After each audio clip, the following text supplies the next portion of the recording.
Je m'appelle Rouja Lazarova, je viens de la Bulgarie. Je suis née à Sofia, la capitale bulgare. Et puis je suis arrivée en France en 91, en septembre. Donc un an à peu près, un peu plus d'un an après la chute du communisme.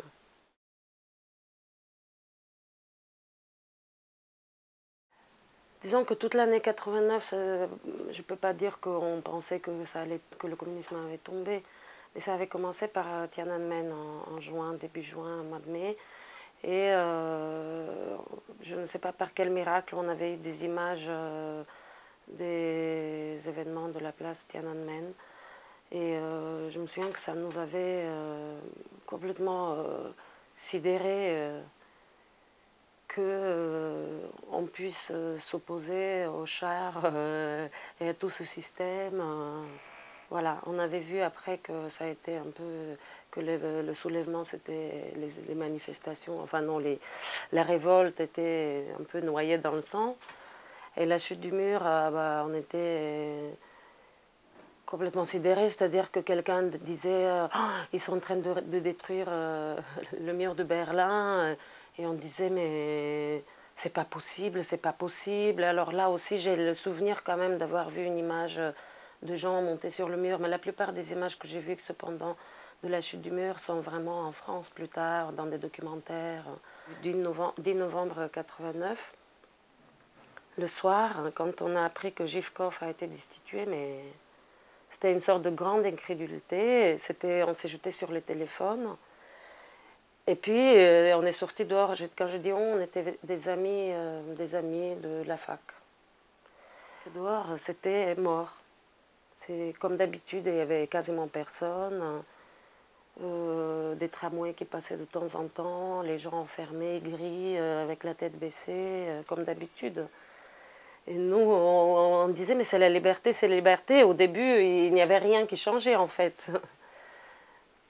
Et après, quelques semaines plus tard, en fait, assez rapidement, tous ces étudiants se sont coordonnés, se sont appelés, ont formé le forum des étudiants. Il y a eu quelques organisations qui sont nées comme ça, un peu de façon spontanée.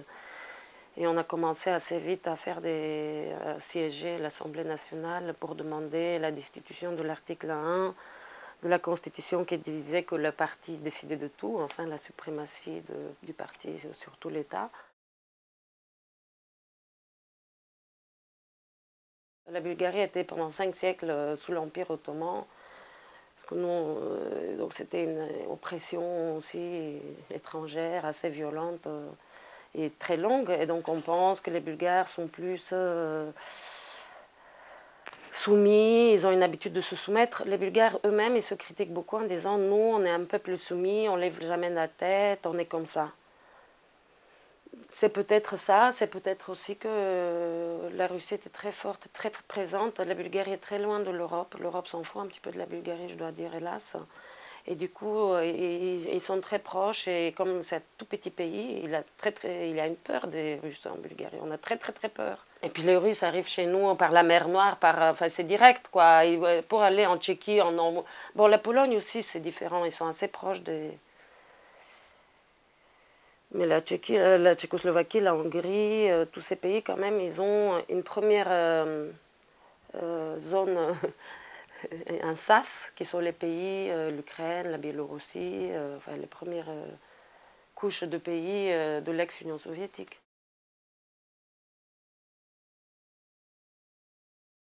Dès qu'il y avait quelque chose à demander ou à remercier quelqu'un, y compris des profs à l'école, les gens allaient avec des bonbons de chocolat, même quand ils allaient chez le médecin, pour bien se faire traiter aussi, parce que le système faisait que les fonctionnaires, c'est-à-dire l'ensemble de la population, c'est-à-dire les gens qui travaillaient dans les écoles, dans les hôpitaux, dans les entreprises, derrière tous les guichets, enfin voilà, tout le monde, ils étaient...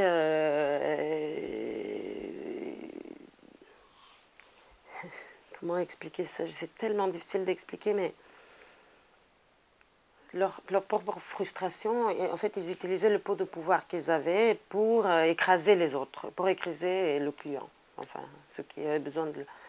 Et donc, pour les amadouer, on n'arrêtait pas d'aller où qu'on allait, que voir le médecin, même se couper les cheveux ou je ne sais pas, quelque chose.